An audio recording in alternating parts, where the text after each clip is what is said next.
ngwatanĩro ya ene nyanjara kaunti-inĩ ya Laikipia yugĩte nĩ ĩgwĩkĩrĩra kũnyitanĩra na rũhonge rwa kũrira nyamũ cia gĩthaka kaunti-inĩ ĩyo nĩguo kũnina ngurutano gatagatĩ ka nyamũ na andũ.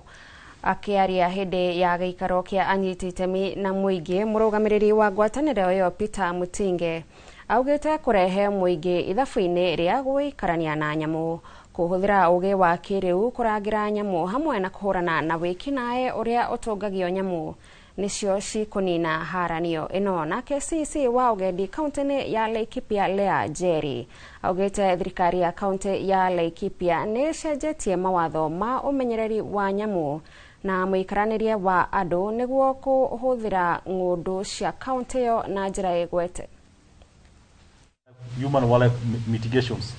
And I know also that the State Department of Wildlife, KWS, has some resources under GF8 to support that work in human wildlife conflict. See the shirts around here talk about collaborate, conserve, coexist. It's critically important.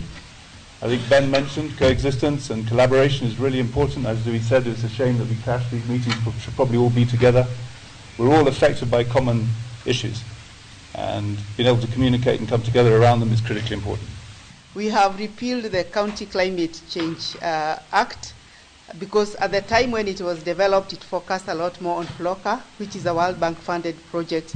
But then it had a lot of limitation because it didn't have things like carbon credit, carbon market.